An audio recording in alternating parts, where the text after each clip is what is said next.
There is a strange thing that happens in modern life. A person sits down to do something difficult. Maybe it is writing a proposal, learning a new skill, solving a stubborn problem, or thinking through a decision that actually matters. The work is not impossible. It is just demanding. It asks for patience. It asks for silence. It asks for the mind to stay in one place long enough for something real to begin to form. And then, almost without noticing it, the person reaches for the phone. Not because the phone is urgent, not because anything important is happening there, not because that tiny glowing rectangle contains the answer to the deeper question that was just left sitting on the desk, but because there is a brief moment of discomfort, and the quickest way to escape discomfort is often to divide attention. A message appears, then another, then a tab opens, then a news headline, then a search, then a response that could have waited. Then a second response because the first one somehow created a little trail of loose ends in the mind. And by the time the person looks up again, the original difficulty is still there, but now it feels heavier. Not because it has grown, because the mind has been pulled apart. That is the quiet trap. It does not announce itself as a disaster. It looks like normal life. It looks like being responsive, efficient, informed, engaged, connected, useful. It looks like keeping up. It even looks responsible. After all, who wants to be the person who ignores an email, misses a message, or seems unavailable? Who wants to be the one sitting at a desk staring into space when there is always something immediate that could be done instead? And yet, something has gone wrong in that picture, because the kind of effort that changes things does not arrive in fragments. The kind of effort that builds insight, mastery, original work, and real value usually needs a mind that can stay with one thing long enough to go beyond the obvious. It needs sustained concentration. It needs a kind of mental resistance to the endless invitation to switch tasks. That is where the tension begins. On one side, modern work rewards speed, visibility, availability, and communication. On the other side, the highest value work often depends on slowness, invisibility, withdrawal, and concentration. One side tells you to be reachable, the other tells you to be hard to reach. One side rewards motion, the other rewards depth. One side makes you feel busy, the other makes you actually valuable. Now here's where it gets interesting. The problem is not simply that people are distracted. People have always been distracted by something. The deeper issue is that the environment itself has changed in a way that makes distraction feel like the default setting of serious work. Network tools, constant connectivity, and the social pressure to respond quickly have taken what used to be a rare interruption and turned it into a normal background condition. The result is not just a busier day. It is a different kind of mind at work. And when that mind is asked to do truly difficult things, it often cannot. That is why this subject matters so much. Not because everyone should become a monk. Not because every person needs to flee into the woods with a notebook. Not because silence is morally superior to communication. But because there is a skill here that quietly separates people who merely stay afloat from people who produce work that matters. And the strange part is that the skill is almost ancient in character, even though the forces eroding it are so modern. The ability to focus without distraction for a meaningful stretch of time is becoming rarer. At the same time, it is becoming more valuable. That combination creates a kind of pressure point in modern life.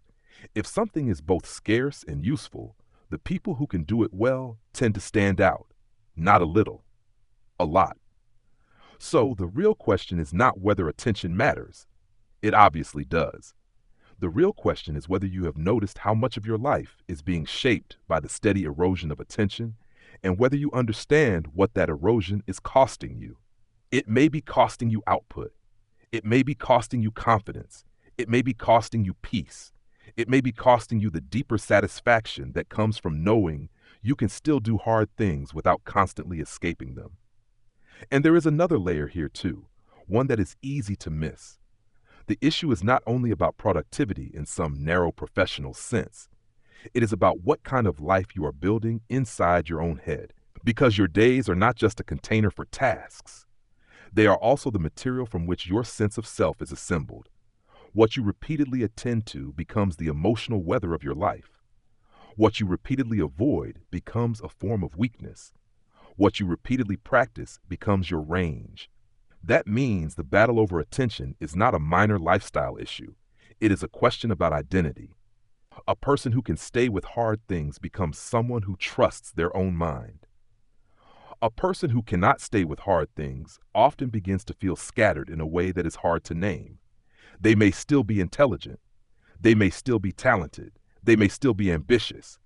But they can sense somewhere beneath the surface that their ability to bring their full intelligence to bear is being diluted by an environment that trains them toward interruption.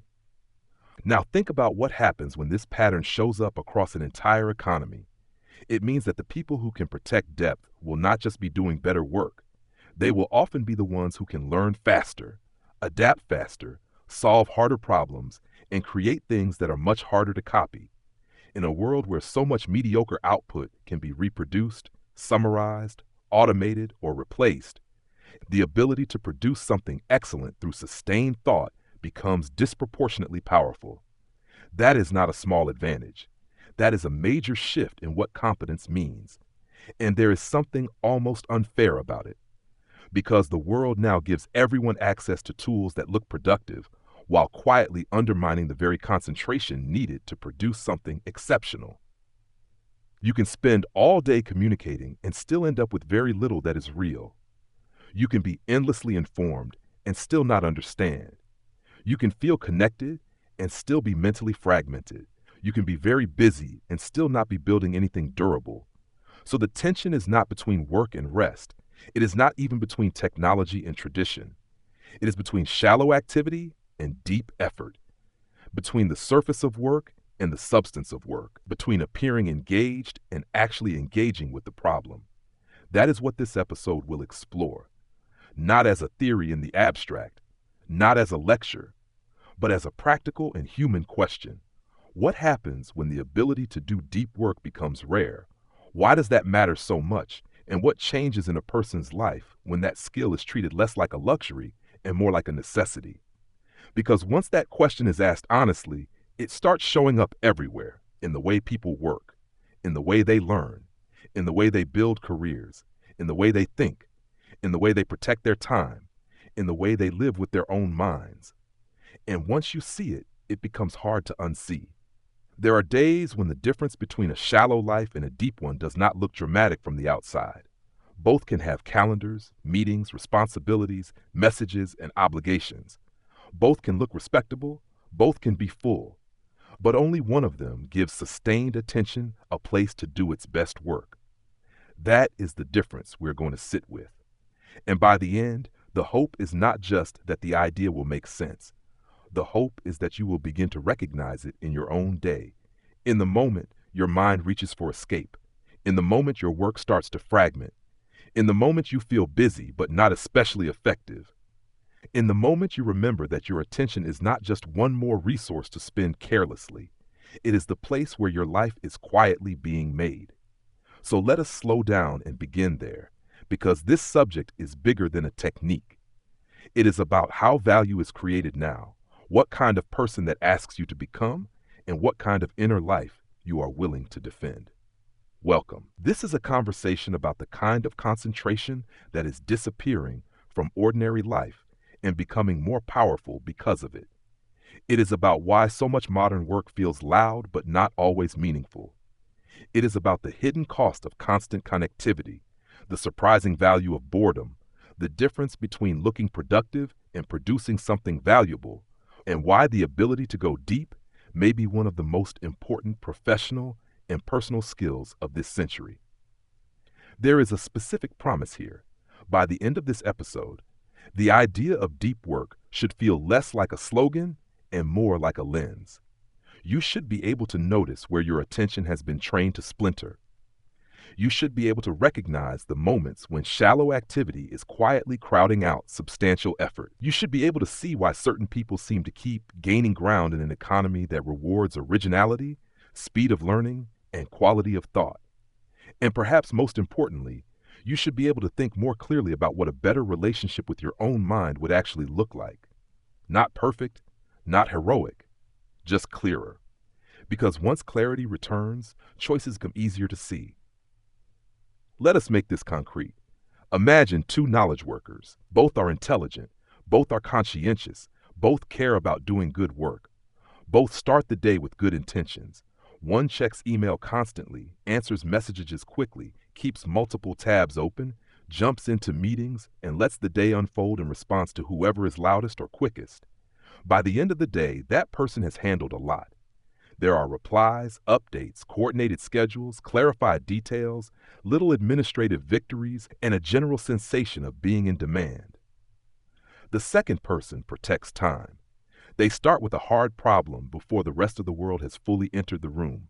They work without interruption for a solid block. They stay with one line of thought long enough for it to mature. They do not confuse motion with progress. They still communicate, still collaborate, still respond, but they treat those things as part of the work rather than the whole of it. Which one is likely to create more value over time? That is the central question. And the answer is not just about willpower. It is about the structure of work itself. A world built around network tools, instant communication, and constant partial attention naturally nudges people toward the first style unless they deliberately resist it. That resistance is not glamorous. It can even feel lonely. But it may be one of the most important decisions a person makes in a career. Now, at first glance, this sounds like a simple productivity argument. But it is not simple, because there is a deeper human point underneath it. Deep work is not merely a way to get more done. It is also one of the few ways to fully inhabit a difficult task, to feel your mind stretching, to experience the clean satisfaction of sustained effort, to make contact with the real shape of a problem instead of only its surface fragments. And that matters because people do not only want efficiency, they want meaning. They want to feel that their time went somewhere worthwhile. They want to know they were not merely reactive. They want to know they used the day in a way that deserved the day. That is why the topic has so much emotional force. It is about work, yes, but it is also about dignity, about agency, about not letting the day be chopped into pieces by every external demand, about choosing, at least sometimes, to enter the harder room. The next step is to understand why deep work has become both rarer and more valuable, because once that is clear, the personal consequences start making sense. Deep work is not some romantic relic from a slower era. It is not only for writers in cabins or thinkers in towers or artists with long empty afternoons. It is a practical response to the realities of an economy that now rewards exceptional output at scale. The broad idea is simple enough. When the economy shifts toward knowledge work, the ability to do difficult cognitive work becomes more important. But modern systems also make it easier than ever to avoid that work. The same tools that expand reach and speed also increase fragmentation. So the person who learns to think deeply while others are distracted gains an enormous advantage. This is the paradox at the heart of it. The more common distraction becomes, the more precious focus becomes. The more people mistake responsiveness for value, the more valuable it is to produce something that is hard to replicate. The more the world rewards quantity of communication, the more it quietly rewards the people who can still create quality of thought.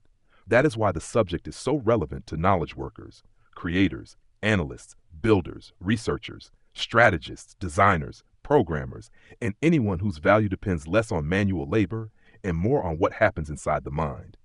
In those fields, being busy is not the same as being useful. In fact, being busy can sometimes be the best disguise for low-value work. Let that settle for a second. A person can fill the day with activity and still avoid the one thing that would actually move the needle. That is why shallow work is so seductive. It is concrete. It is easy to start. It creates visible movement. It gives the brain many small rewards. It can be done while distracted. It often feels urgent. And because it is easy to measure in little units, it can seem like progress. But shallow work by itself rarely creates much new value. It tends to maintain the system more than change it. It keeps things moving. It is the glue, the maintenance, the logistics, the coordination, the response layer of working life. Necessary? Often yes. Central? Usually no. Deep work is different. It requires real concentration. It is cognitively demanding. It is the work of solving, writing, designing, learning, reasoning, building, and creating at the edge of current ability. It produces new value because it asks the mind to do something hard enough that not everyone can do it. And because it is hard, many people avoid it without admitting they are avoiding it. They do not say, "This task is too demanding." They say, "I should probably answer these messages first," or "Let me just clear my inbox and then I'll start," or "I need to stay on top of things," or "I'm waiting for the right moment." Those are often respectable ways of delaying the moment when the mind has to meet difficulty directly. The trouble is that the right moment rarely arrives on its own. It must be constructed. That is where the story of one particular career change becomes so revealing, because it shows what deep work looks like when it is not an abstract ideal, but a practical necessity. A person in a role where much of the job could be automated by a simple script realized that being competent in that job was not enough. If the main value of the role could be replicated by a machine or a quick automation trick, then the human being doing it had to become more than the task. He had to become someone capable of learning a harder, more valuable skill. But the hard skill itself could not be learned in the same distracted state that made the original job vulnerable to automation. Learning something like programming requires long stretches of uninterrupted thought. It requires staying with concepts that are initially confusing. It requires returning to the same point until the mind forms the necessary structure. It requires, in other words, deep work. And this is where many people get stuck. They know they need to learn something difficult. They know they need to grow. They know they need to move. But they keep trying to do so with the same fragmented attention that keeps them from learning in the first place. The mind has become accustomed to constant input, so the moment a hard problem resists immediate understanding, the impulse is to escape. The deeper lesson is that the skill of concentration is not just useful for doing existing work. It is what makes future work possible. It is what lets a person adapt. Think about how much of the modern economy depends on rapid learning. Tools change, languages change, systems change, strategies change, platforms change, whole job descriptions evolve. A person who cannot learn hard things quickly is at a disadvantage. A person who can enter a state of sustained focus, however, can master complex material faster and move into more valuable territory. That is one reason deep work matters, but it is not the only one. The other reason is that the digital world magnifies the returns on excellent work while also exposing mediocrity more quickly. If you create something useful, the potential audience can be enormous. If what you create is merely adequate, people have endless alternatives. In that environment, good enough often is not enough. The person who can do truly strong work gains leverage. The person who cannot may find that the market simply ignores them. This is not about fear. It is about the structure of opportunity. A world with nearly unlimited reach does not reward everyone equally. It rewards the people who can make something that stands out. And standing out usually requires more than speed. It requires quality. It requires thought. It requires the ability to go deeper than those competing for the same attention. So when people say deep work is valuable, they are not saying it because it feels noble. They are saying it because it is increasingly tied to economic reality. But that is only half the story. The other half is more personal and more surprising. Deep work also changes the quality of experience itself. That may sound counterintuitive at first, because many people assume that happiness comes from ease, relaxation, and low demands. After all, resting feels good in the short term. Yet there is a difference between rest that restores and distraction that merely anesthetizes. There is a difference between a genuine pause and a mind that is constantly being tickled by small diversions. This distinction matters because a person can spend a day in low-grade distraction and still feel oddly drained. That is one of the great secrets of shallow work. It looks lightweight, but it is often exhausting in a peculiar way. Not because it is harder than the deep sense, but because it keeps the attention apparatus from ever settling. It creates friction without producing much meaning. That is why a long day of email, quick replies, social feeds, meetings, and little task switches can leave a person more tired than a shorter day of focused work. The mind has been engaged but not satisfied, stimulated but not nourished, busy but not fulfilled. And now we reach one of the most important ideas in the whole discussion. Attention shapes experience. What the mind repeatedly focuses on becomes, in effect, the world the person lives in. If attention keeps landing on irritation, triviality, interruption, and the endless noise of the inbox, then life starts to feel like a corridor of interruptions. If attention is held on something substantial, challenging, and worthwhile, then the day begins to feel more coherent, more meaningful, and more earned. That does not mean deep work magically makes every job beautiful. It does not. It does not erase tedium, bureaucracy, or stress, but it changes the ratio.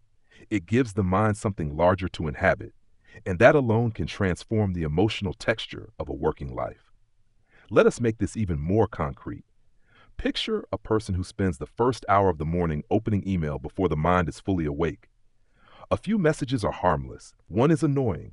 One is vaguely stressful. One asks for a decision. One introduces a problem that now sits unfinished in the back of the mind. Then a notification arrives. Then a meeting begins. Then another thread. Then lunch. Then a quick check of a news site. Then a glance at social media during a moment of uncertainty. Then another email.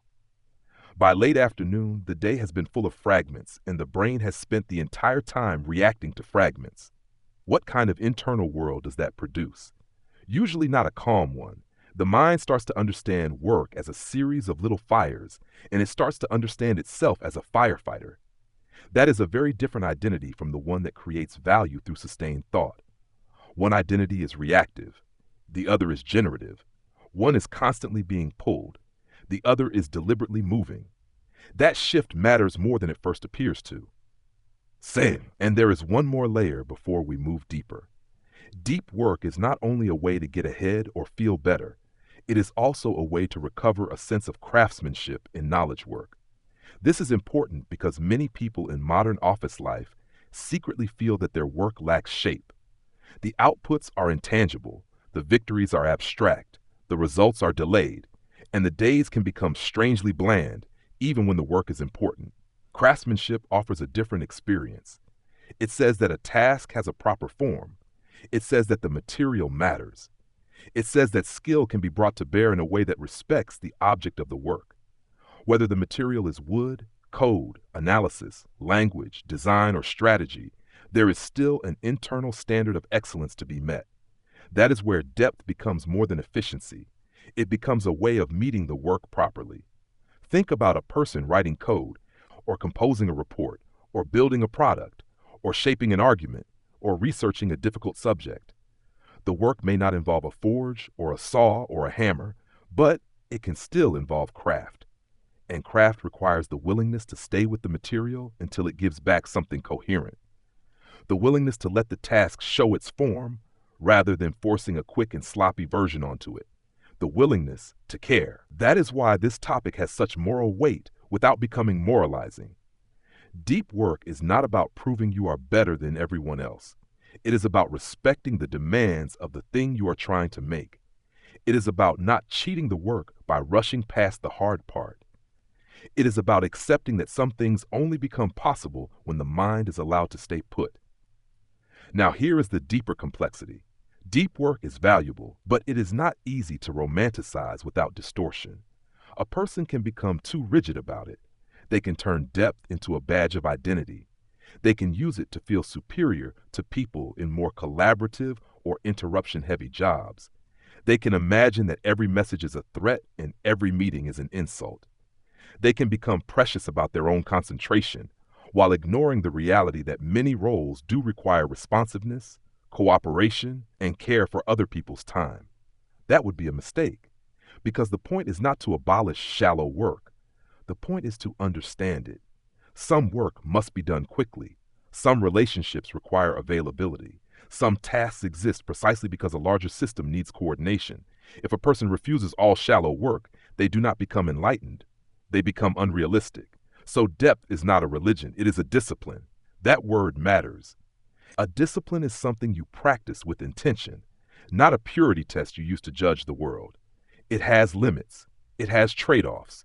It needs calibration. The deeper question, then, is not whether every minute must be deep. It is whether the deep work that truly matters is being protected enough to matter at all.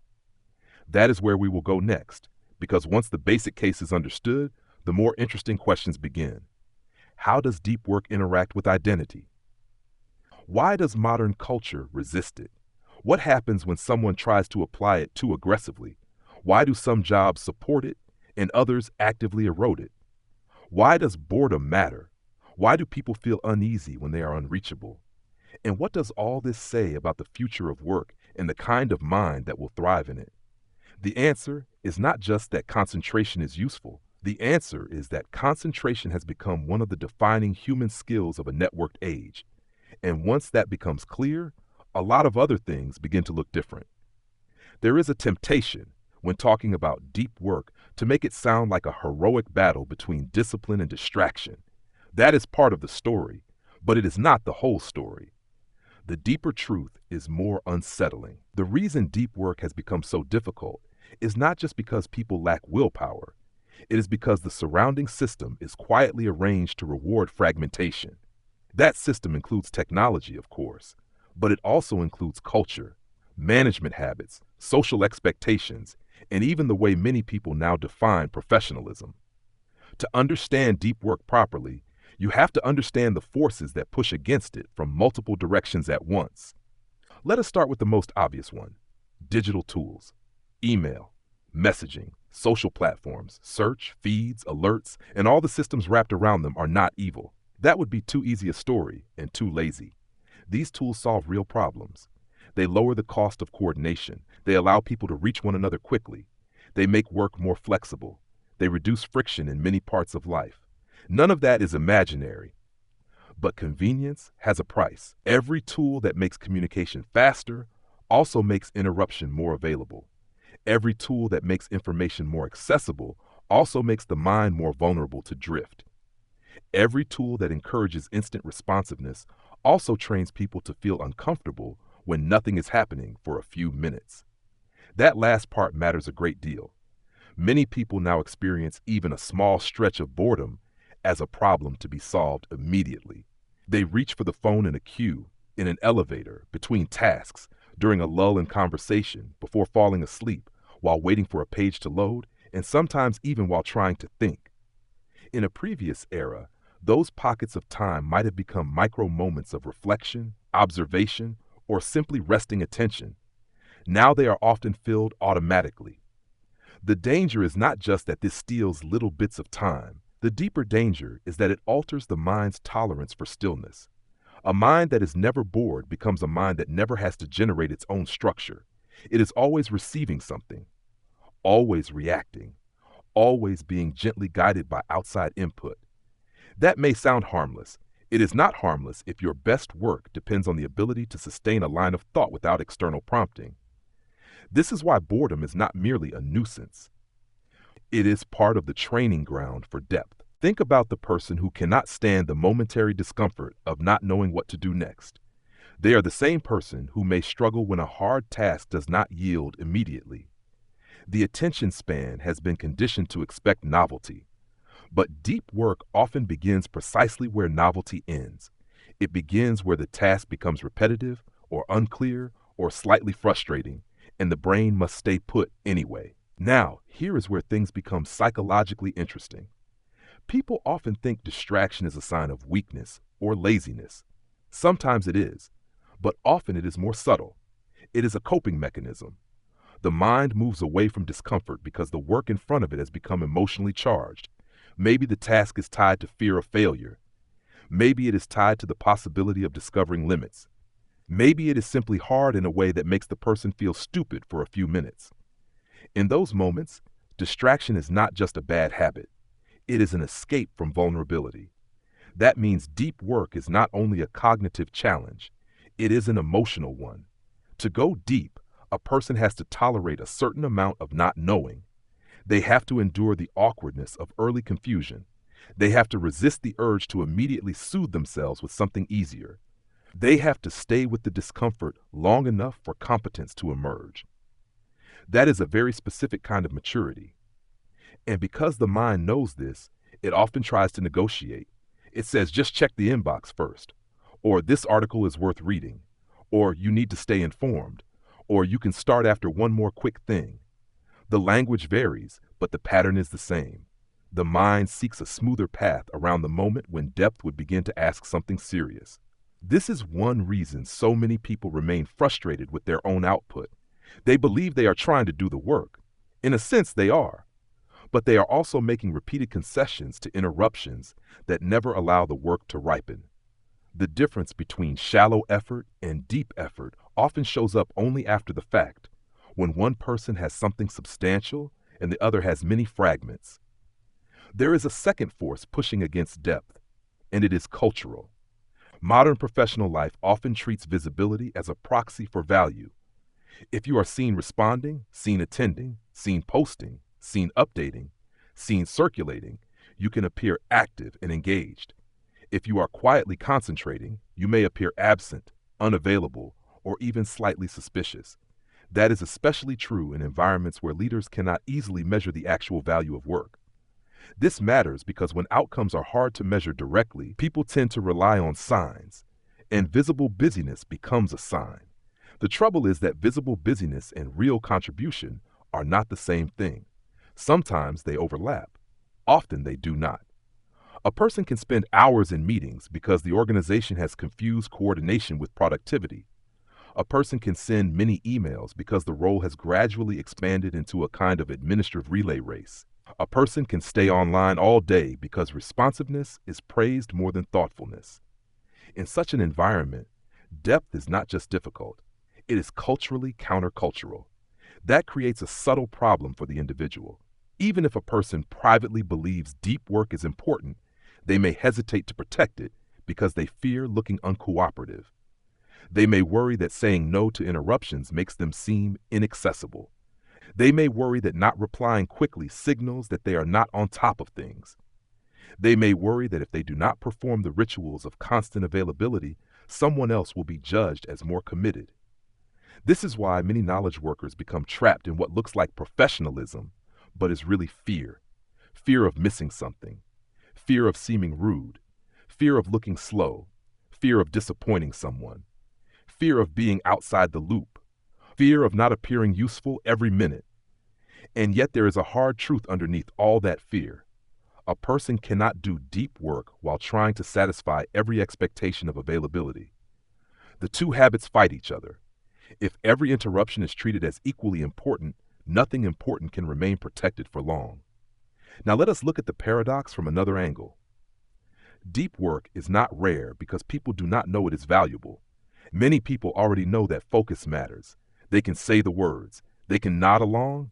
They can even admire people who seem to have it. The reason it remains rare is that the immediate incentives often point in another direction. This is where the economics become revealing. When people produce knowledge work, the value can be difficult to trace back to a specific hour. A great strategy, a breakthrough analysis, a beautiful design, a strong piece of writing, a refined piece of code, a useful product idea, a sharp research insight, a carefully reasoned decision. These do not always reveal themselves in neat daily metrics. Because the value is hidden or delayed, organizations can end up overvaluing the work that is easiest to see. Meetings are visible. Messages are visible. Fast responses are visible. Output of exceptional quality is not always visible until much later. That is a problem for institutions, but it is an opportunity for individuals. If most people are busy optimizing the visible layer, the person who quietly improves the substance gains leverage. But there is a catch. That leverage only exists if the person can actually protect the time needed to do the deeper work. So the same modern conditions that make depth valuable also make it difficult to sustain. That is the strange economics of attention. Now think about what happens when someone tries to apply deep work too rigidly. A person might decide that all communication is poison, that all meetings are pointless, that all collaboration is contamination, and that the only legitimate work is solitary work done in heroic silence. That can create a kind of self-imposed isolation that is not actually productive. Many important projects are collaborative. Many creative breakthroughs emerge from interaction. Many good ideas are sharpened by contact with other minds. If a person cuts themselves off entirely, they may preserve concentration, but lose the friction that helps ideas evolve. So the right lesson is not work alone always. The right lesson is that collaboration and depth need different environments. Some phases of work benefit from rich interaction. Some require clean solitude. The mistake is to mix them carelessly. When that happens, you get the worst of both worlds: shallow collaboration and shallow thinking. There is a useful image for this. Imagine a workshop with several different tools in it. Some are for measuring, some are for cutting, some are for assembling, some are for finishing. You would not use the same tool for every step. That would be clumsy. Yet many people effectively ask their minds to do exactly that. They try to brainstorm, respond, coordinate, decide, and execute all in the same distracted state. The result is often messy. A more intelligent approach is to separate modes. If you need open-ended exploration, create a space for it. If you need concentrated construction, create a different space for that. If you need communication, batch it. If you need reflection, allow it. If you need collaboration, invite it. But do not pretend the mind can do everything well while continuously interrupted. That leads to another important point. Deep work is not identical to long hours. This is one of the most misunderstood things about high-value work. More time is not always better. Beyond a certain point, the quality of concentration declines. Cognitive energy is finite. The mind can only sustain intense focus for so long before the returns diminish. That means the goal is not to become a machine. The goal is to get more out of the focused hours that exist. This has a practical implication that many people resist at first. If deep work is the scarce resource, then it makes sense to be very deliberate about when and how it happens. It should not be left to chance. It should not be squeezed in whenever everything else is done, because everything else is never done. It should be placed where the mind is most likely to be available for it. That is a stronger claim than it seems, because it suggests that the structure of the day is not neutral. A day that begins with noise tends to stay noisy. A day that begins with a hard problem often becomes more coherent. A day that is built around fragmented tasks often leaves little room for substantial thought. A day that protects a few serious blocks can generate much more value than a day filled with motion. There is also a deeper identity issue here. A person who repeatedly engages in deep work begins to see themselves differently. They become someone who can enter focus on demand, someone who can endure complexity, someone who finishes difficult things, someone who does not panic when the work gets quiet and serious. That identity is valuable in itself because confidence often grows from evidence. The evidence comes from repeated experience. The repeated experience comes from protected time. This is why deep work is not just a performance strategy. It is a self-reinforcing practice. The more often you do it, the more natural it can become. The more natural it becomes, the less every hard task feels like a threat. The less threatening it feels, the more willing you are to begin. Over time, that can change what you believe is possible for yourself, but only if the practice is real. A lot of people want the benefits of depth without the inconvenience of depth. They want to have mastered something difficult without suffering through the uncomfortable middle. They want the output without the inward stillness required to produce it. That is not how it works. The mind must be brought back to the problem again and again. There is also a relationship between deep work and meaning that deserves more attention, because this is where the topic becomes richer than a productivity conversation. People tend to think meaning comes from grand outcomes: the promotion, the breakthrough, the applause, the recognition, the big win. Sometimes it does, but much more often, meaning comes from the quality of engagement itself. It comes from the feeling that you are meeting the demands of a task with your full faculties. It comes from developing a relationship with the work in which skill, effort, and care all matter. That is why craft is such a useful metaphor here.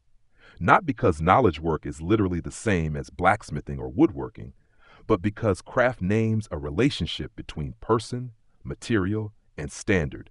There is something in the work that can be done well or badly. The worker is not inventing value from nothing. The worker is trying to bring out what is already possible in the material. That is a humbling idea. It means the task has shape. It means there is such a thing as better and worse, not just more and faster. It means the work can resist you until you respect it. It means that depth is not only about effort, but about discernment. That matters because shallow work tends to flatten this experience. It reduces everything to throughput.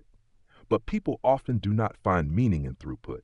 They find meaning in contact with something real, in the moment when the work starts to click, in the satisfaction of making a thing better than it was, in the quiet feeling of having done something that required actual thought. Now, a critic might say, this all sounds a bit elite. Not everyone has the luxury to arrange their life around deep work. Some people have children or caregiving responsibilities or unstable schedules or management roles full of interruptions or jobs whose whole point is responsiveness. And that objection is fair. But the deeper answer is not that everyone needs the same schedule. The deeper answer is that depth can be cultivated inside different constraints. The form may change. A person with a chaotic day may need smaller blocks, stricter boundaries, or different rhythms. A manager may need to defend one or two concentrated windows. A parent may need early mornings or late evenings. A team member may need to batch communications and negotiate expectations. The principle remains, even if the implementation changes. In fact, the more constrained the life, the more important it is to recognize what kind of work truly deserves the best concentration available. That recognition can be life-changing because many people never actually identify their most valuable work. They just react to the loudest task. They let the urgent consume the important. They treat every request as equally legitimate. But not every task deserves the same mental investment. If everything is treated as equally immediate, then the deepest work always loses by default. This is especially visible in remote and hybrid work, where the boundaries between work and life have become more porous. The laptop is always there. The inbox is always there. The temptation to do just one more thing is always there. And because there is no obvious moment when the office closes, many people never fully stop working in their heads. The work expands to fill every gap. That has a cost, not just because rest is pleasant, because the mind needs distance in order to restore itself. Sometimes an answer appears only after the person stops forcing it. Sometimes the unconscious does useful work only when the conscious mind steps aside. Sometimes the best thing you can do for tomorrow's thinking is to stop thinking for tonight. There is a paradox here too. Deep work is sustained by downtime. The mind that never rests eventually loses the ability to focus deeply. So the defense of depth is not an argument for constant effort. It is an argument for intelligent alternation between intense concentration and true recovery. That makes the whole subject feel less like a grind and more like a rhythm. Focus, then release. Concentration, then distance. Serious work, then genuine rest.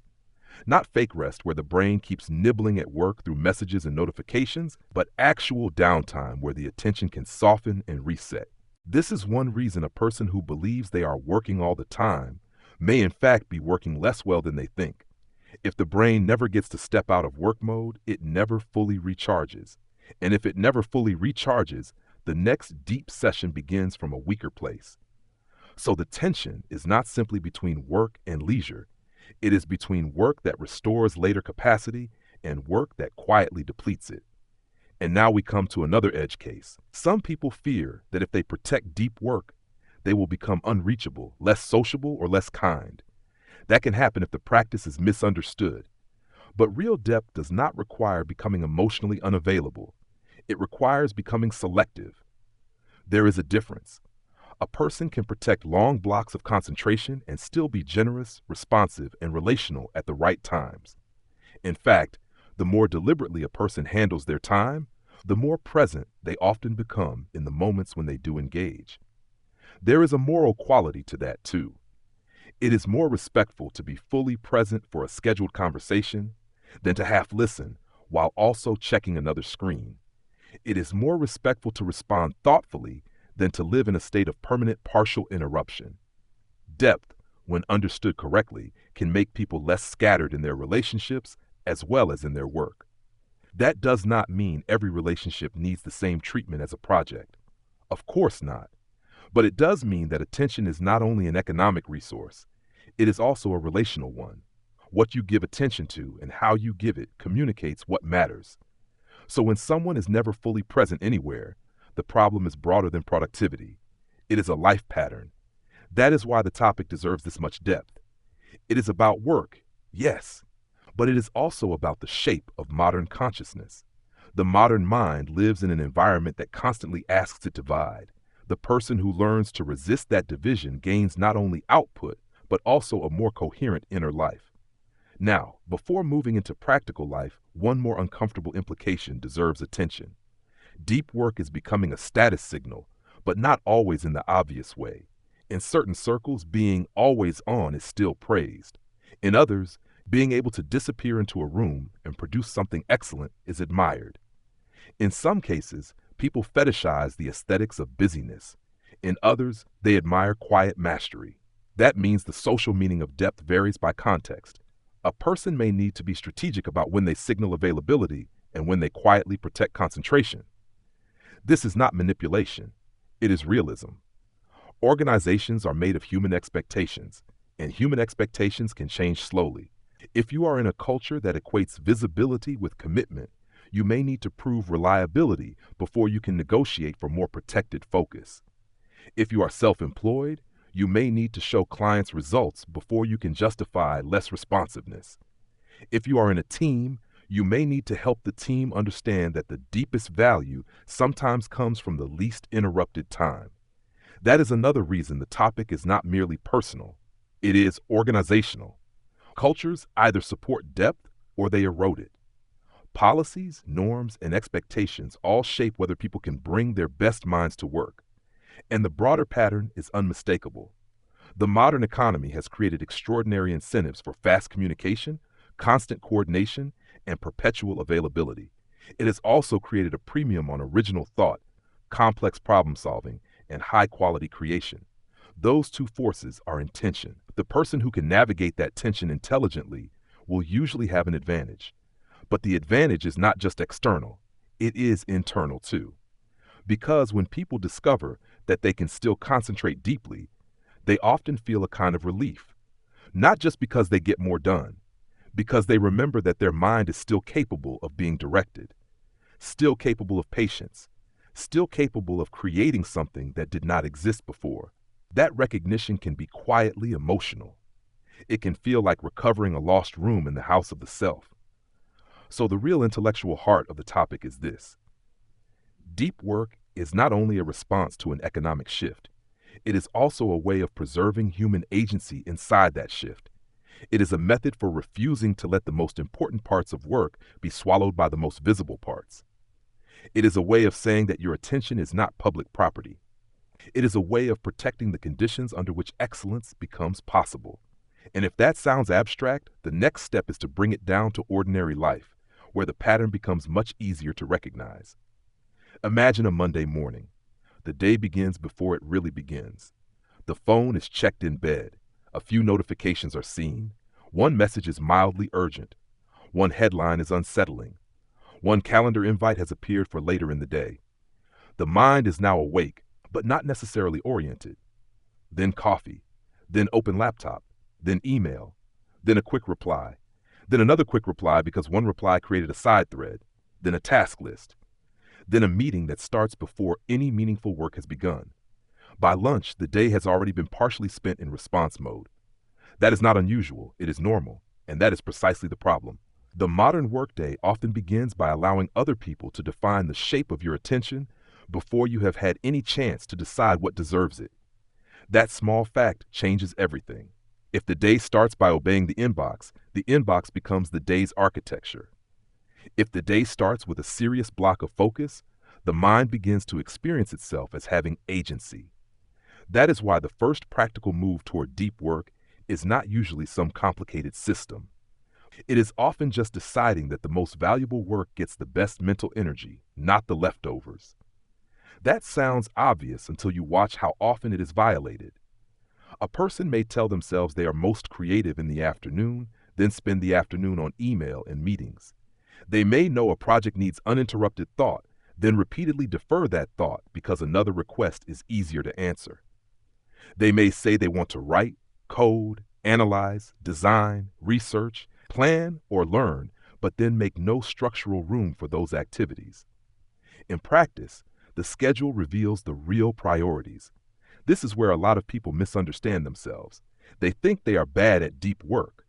Sometimes that is true, but more often they are bad at protecting the conditions for it. They may be perfectly capable of concentration for a stretch. What they lack is a life structure that makes concentration possible with any consistency, and that difference matters. Because if the problem is structural, it can be changed. Let us take 5 recognizable scenarios, because the pattern becomes clearer when seen in ordinary life rather than theory. The first is the manager who spends the whole day in meetings and then wonders why strategic thinking keeps getting postponed. The manager is not unintelligent. In fact, the manager may be highly capable, but the role has become a relay of other people's concerns. Without deliberate boundaries, the calendar swallows every serious thought. The result is a common executive illusion, being deeply involved without having enough uninterrupted time to actually think. What helps here is not some fantasy of total withdrawal. What helps is protecting at least one regular block where the manager is unavailable except for true emergencies. Not because management is less important than communication, but because leadership without thinking becomes reactive administration. The second scenario is the remote worker whose day has no physical transitions. The home office is also the living room, the kitchen, the corridor, and sometimes the emotional atmosphere of the whole house. The laptop is always open. The line between work and rest blurs. The person finds themselves checking messages late into the evening because the day never felt properly finished. In this case, deep work is not only about concentration, it is about reclaiming boundaries. A defined block of focus can prevent the whole day from dissolving into an always-on fog. The third scenario is the student who reads and highlights constantly but rarely sits down to think without interruption. The student feels busy and prepared. Notes are colorful, tabs are open, ideas are collected. Yet when it is time to write an essay, solve a problem set, or learn a difficult subject, the mind feels strangely weak. This is a classic illusion of exposure. Information has been gathered, but not integrated. Deep work is what integrates. It is the difference between seeing material and actually making it yours. The fourth scenario is the creator who checks social metrics too often. Each glance brings a tiny emotional hit: approval, comparison, anxiety, hope, disappointment. Over time, the work starts to bend toward what gets attention instead of what deserves attention. That is one of the stealthiest ways shallow systems reshape deep work. They do not only distract from the task, they can change the task itself. The creator begins to optimize for reaction rather than substance. The fifth scenario is the ambitious person trying to learn a hard skill while already exhausted from an existing job. They tell themselves they will study after dinner, after emails, after messages, after a little more scrolling, after one more obligation. But the evening is the worst possible time for demanding cognitive work if the day has already consumed the brain. By then, the person is often capable of only shallow engagement. The real solution is not more guilt. It is a better understanding of when the mind can truly do hard things. These scenarios are different, but the underlying pattern is the same. Valuable thought requires protected conditions. If the conditions are absent, the person may still be active, but the work will be thinner than it could be. Now let us get even closer to the lived experience. Many people know the feeling of opening a blank document or a difficult project and immediately feeling the urge to do almost anything else. Clean the desk, check the inbox, organize the desktop, refill water, search one more background fact, answer something small. That urge is not random, it is resistance. The mind senses that the next step will ask for discomfort, and it tries to delay that discomfort with minor tasks that feel safe. That is why deep work often begins with an act of refusal. Not refusal of the task, but refusal of the false alternatives. Refusal to let the brain take the quickest escape route.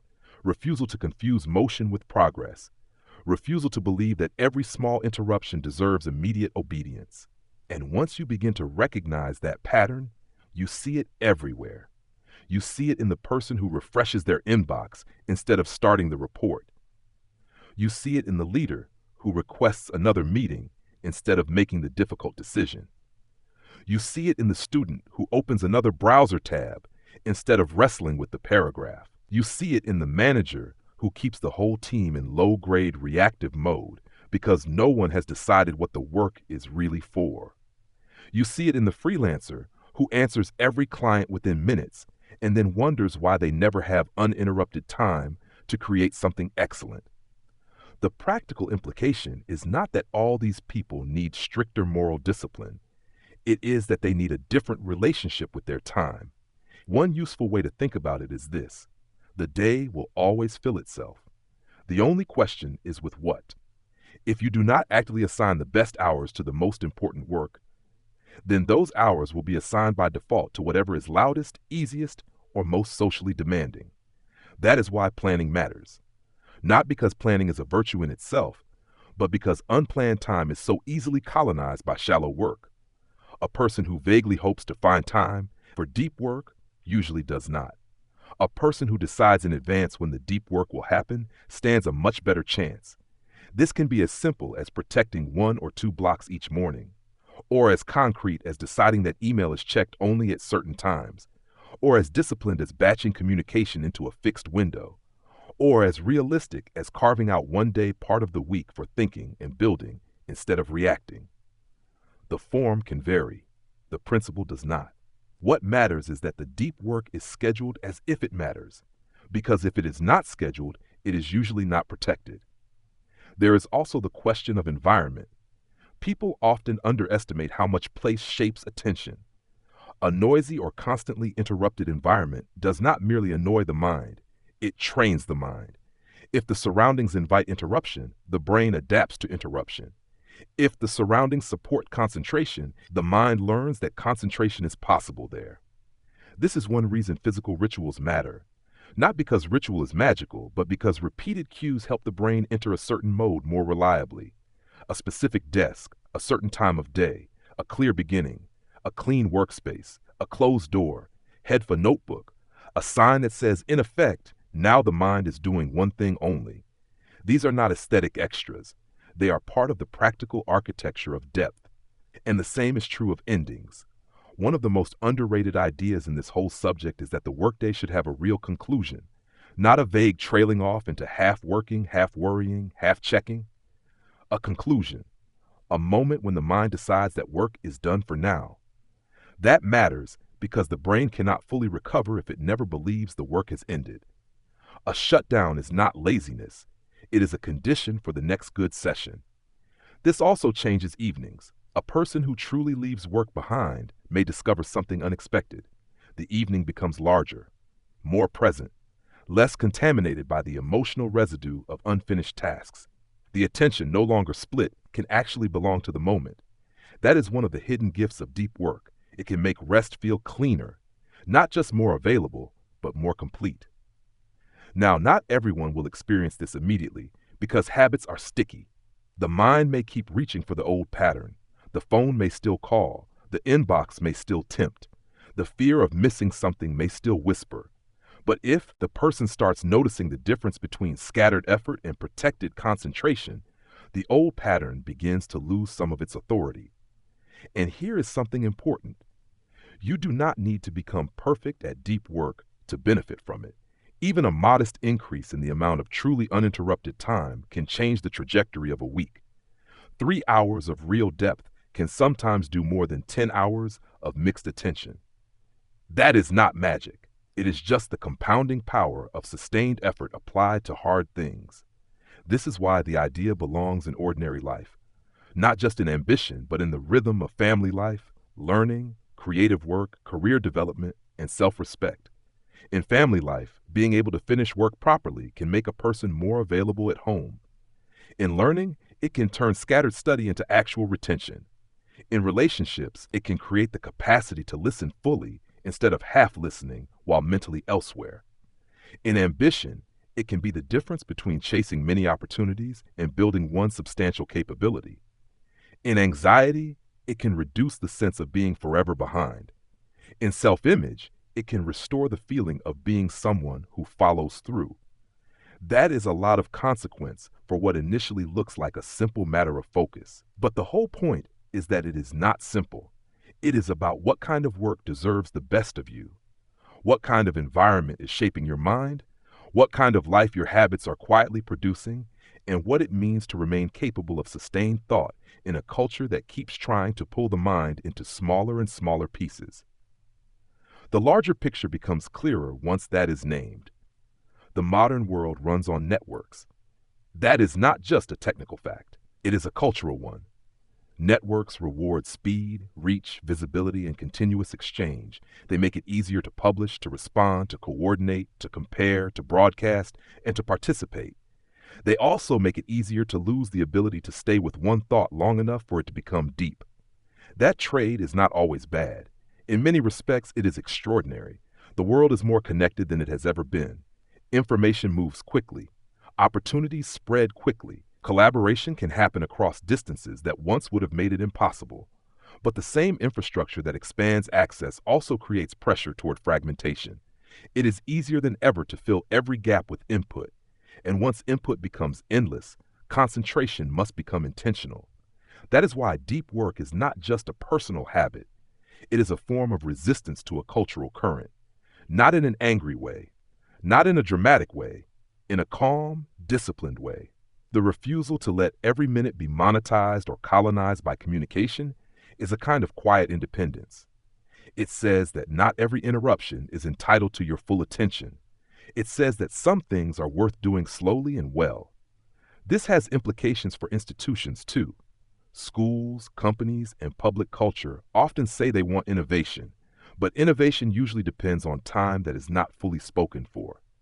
They say they want strategic thinking, but strategic thinking needs space.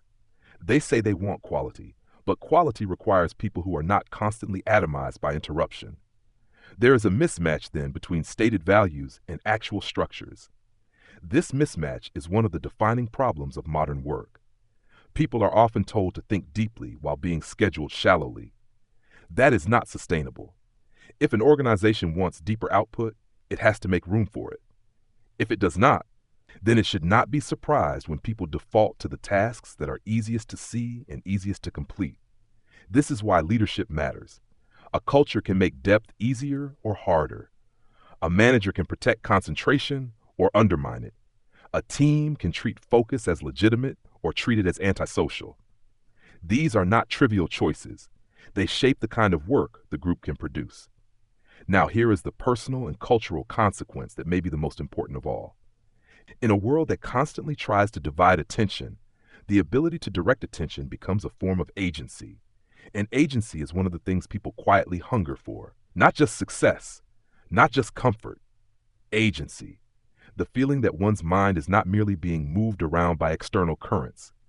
Deep work offers that feeling in a very specific way. It gives the person practice in saying, for this period, this is what matters.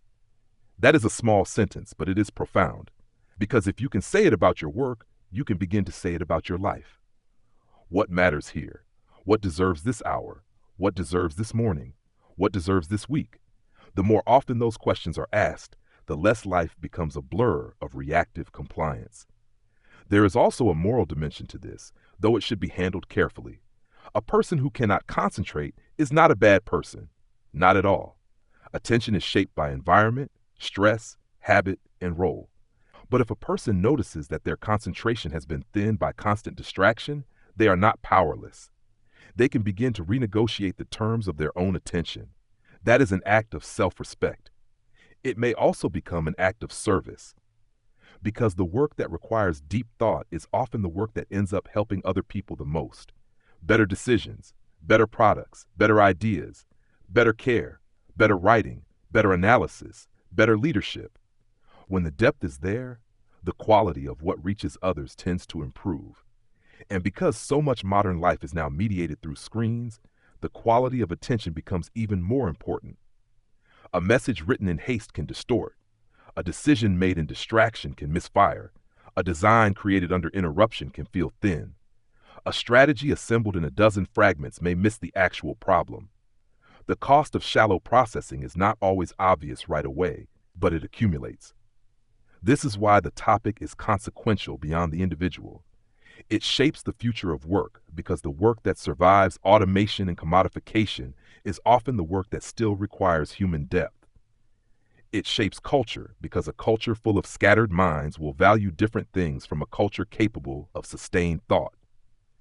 It shapes education because the ability to learn hard things depends on the ability to concentrate. It shapes relationships because attention is one of the deepest forms of respect. It shapes the inner life because what you repeatedly focus on becomes your lived reality. That is not exaggeration. That is how minds work. The world is not simply out there waiting to be noticed. It is partially assembled by attention. And because attention is limited, where you place it matters enormously. If everything gets equal priority, nothing gets enough. If shallow things are allowed to occupy the best mental hours, deep things get whatever scraps remain. If the day is left to drift, the drift usually goes toward the easiest forms of stimulation. That is the gravity of the shallow. The answer is not to become rigid or joyless. The answer is to become selective. To understand that depth is not a permanent mood, but a repeated choice. To respect that choice enough to make room for it. To stop treating constant responsiveness as the highest professional virtue. To remember that the most valuable work often cannot be rushed by being interrupted more often. There is something quietly encouraging in all of this. Because although the forces pulling attention apart are strong, the capacity for deep work has not disappeared. It is still there, waiting to be trained, defended, and used. And when it is used well, the benefits are not only external. A person often feels calmer, more coherent, and less prey to the anxious hum of constant partial engagement. The mind begins to trust itself again. That is not a small outcome. It means the answer to distraction is not simply self-control in the abstract.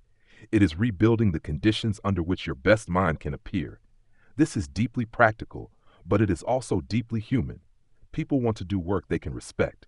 They want to think clearly. They want to feel that their day was not eaten alive by fragments. They want to know they are capable of more than responding. And the future will likely reward exactly that. Not because shallow work will disappear. It will not. But because the ability to produce something thoughtful, original, and difficult in a distracted environment will continue to stand out. The more common shallowness becomes, the more the person who can go deep looks almost strange. And in a strange reversal, that strangeness becomes a source of value. So the larger picture is not simply that modern culture is noisy, it is that noise has become normal. And once noise becomes normal, silence becomes powerful, not mystical, powerful. The person who can enter silence for a real stretch of time can still build things that last. That is the lens. And once it has settled in, the everyday world starts to reveal its shape differently. A notification is no longer just a notification. It is a claim on attention. A meeting is no longer just a meeting. It is a choice about whether thought or coordination comes first. An empty hour is no longer dead time. It is a possible site of depth. An evening spent half working is no longer harmless. It may be slowly undermining tomorrow. A hard task is no longer merely difficult. It may be the very place where value is created. And the most important insight may be this: what looks like a limitation, namely the need to focus without distraction, can become a source of freedom. Because once you know that your best work needs protection, you can stop apologizing for protecting it. That is a subtle but important shift. It moves the issue from guilt to design. And that is where the episode should land. Because the whole point is not to shame distraction. The point is to help you see what it is costing. The point is to make deep work feel less like an impossible ideal and more like a practical commitment. The point is to notice that the ability to hold attention is not merely one skill among many. It is a gateway skill. It opens the door to learning, quality, meaning, and leverage. If you have been feeling scattered, that does not mean you are broken. It may simply mean the environment has been winning. And if that is true, the response is not despair. It is design. The design does not need to be dramatic. It can begin with a single experiment in the coming week. Choose one piece of work that genuinely matters, not busy work, not email, not a task that only makes you feel caught up, something that requires thought. Then choose one protected block of time for it. Make that block as clean as possible. No inbox, no social feed, no multitasking, no hidden escape hatches. Just one hard thing and one uninterrupted stretch. The goal is not to prove something. The goal is to notice what happens. Notice how quickly the mind wants to flee. Notice how long it takes before the work starts to deepen. Notice whether the task feels different after 20 minutes of real contact. Notice whether the rest of the day feels more coherent when one substantial thing has actually been met. Then, at the end of the week, ask a simple question: what became possible when attention was protected? That question is worth carrying because it points past productivity into something larger.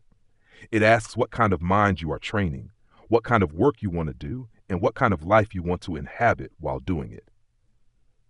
A deep life is not a perfect life. It is not a silent life. It is not a life free of obligation, but it is a life in which the most important things are not always forced to compete with the loudest ones. And that changes more than it first appears to. It changes how work feels. It changes how the day feels.